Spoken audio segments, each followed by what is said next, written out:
What's up, everybody? Matt Gajewski here, back again with the Odd Shopper channel, talking UFC Vegas 58, getting to our three best bets. But before we do so, make sure to hit that thumbs up button, subscribe to the channel, and hit the notification bell so you know when this and all other content goes live. And we are brought to you by BetMGM. Today, we will take a look at BetMGM a little later, but they have a fantastic special offer for you guys. When you bet $10, you're going to win $200 when you wager on any MLB game. The wager must be placed pre-game on a money line bet. Click the link in the video description below or use the promo code OSMMA to claim your $200 now. All right, let's get to BetMGM and take a look at what we have available to us. We're going to do three bets today, and we're actually going to start with an underdog and an underdog in the main event. So UFC Vegas 58 is highlined by Rafael dos Anjos taking on Rafael Fiziev. And right now, Rafael dos Anjos is a plus 180 underdog. Now, the first thing to mention here is this has been moving away from dos Anjos, so you may behoove yourself to bet this a little later in the week. But when we look at this, Rafael dos Anjos certainly has some advantages, and as a plus 180 underdog, it is a worthwhile bet here. Dos Anjos is 31-13 in his career. He is 3-4 in his last 7 fights. However, you look at ththese losses, my goodness, Colby Covington, Kamaru Usman, Leon Edwards, Michael Chiesa. That's some of the best in the division. Fiziev is 11-1 in his career, and his only loss came to Magomed Mustafayev via spinning back fist. So pretty crazy loss there, but a little bit unpredictable. And when we look at dos Anjos, of his 31 wins, he has 11 coming via submission, and that could be the best path to victory for him here. Dos Anjos lands 1.99 takedowns with 37% accuracy, meaning he's attempting just over 5 takedowns per 15 minutes.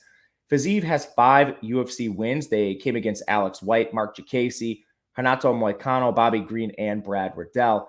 That's a significantly weaker level of competition compared to what dos Anjos has fought in his career. Now, again, dos Anjos, he probably has the advantage on the mat, but can he get it there? Fiziev, 95% takedown defense. He only allowed Riddell to take him down 1 of 4 times, 14 seconds of control time. So Fiziev has been good at getting up.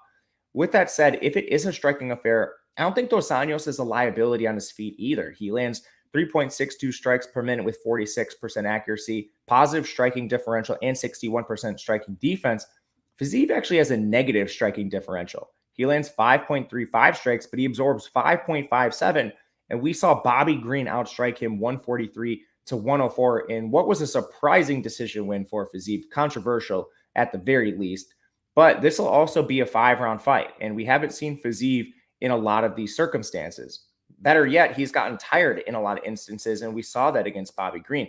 So if you're a dos Anjos backer, which I am, I think we're looking at him to put a pace on Fiziev, test that cardio, and then test the takedowns late in the fight when we get a tired Fiziev, and maybe that 95% takedown defense cracks. And we know dos Anjos will put a pace on.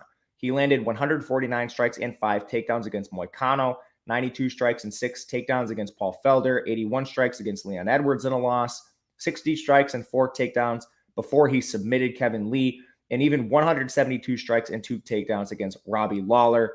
We have seen Fiziev tired, and we haven't seen him in this environment. So give me dos Anjos plus 180. Going to our second fights, we're actually going to go to one of the first fights on the card, the very first fight at that.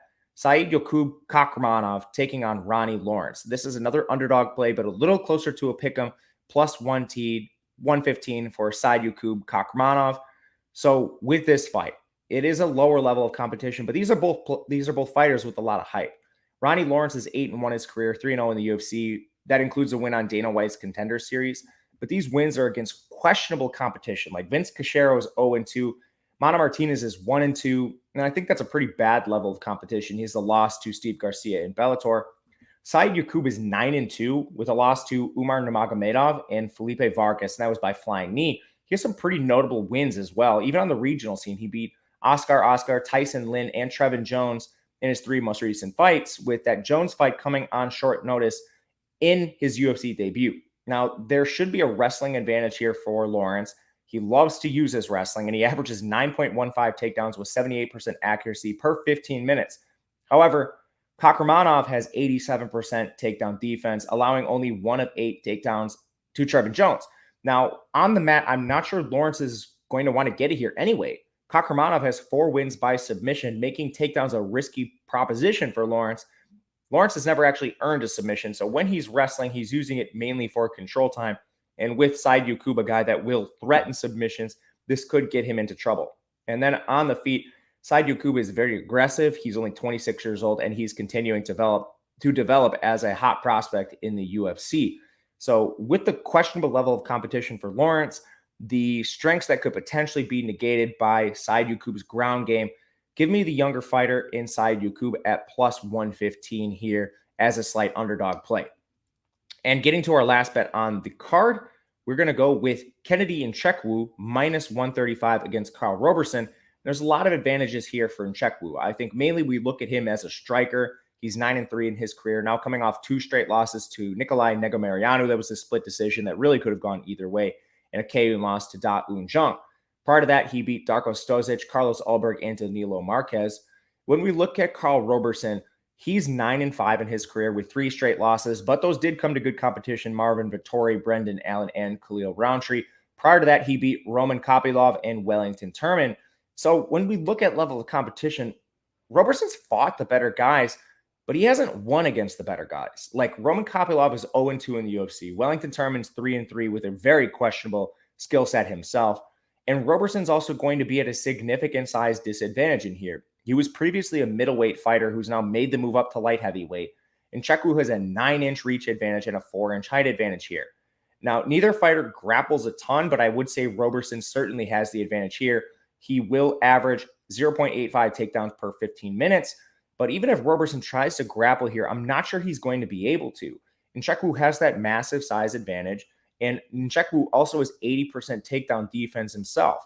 It's going to be pretty hard, I think, for Roberson to take him down, and then when he's down, hold him down. And when we look at the striking, I do think this favors Nzechuwku with that long reach advantage, and it makes sense here that he is the favorite. And when we look at Roberson's losses, he has been finished before, and he has been finished once via knockout, which could be another potential path to victory for Nzechuwku. So right now we are looking at Rafael dos Anjos plus 180, Saiyokub Kakhramanov plus 115, and Kennedy Nzechuwku minus 135. If you were to parlay these together, you were looking at a plus 947 parlay. Pretty good odds there. But again, some fights that are a little bit dicey. We will thank BetMGM on the way out. Again, they have that fantastic promo code for you. Use that OSMMA. Take advantage of everything over with BetMGM. My name is Matt Gajewski. You can find me on Twitter at Matt_Gajewski. Thank you for watching, and we will see you again next time.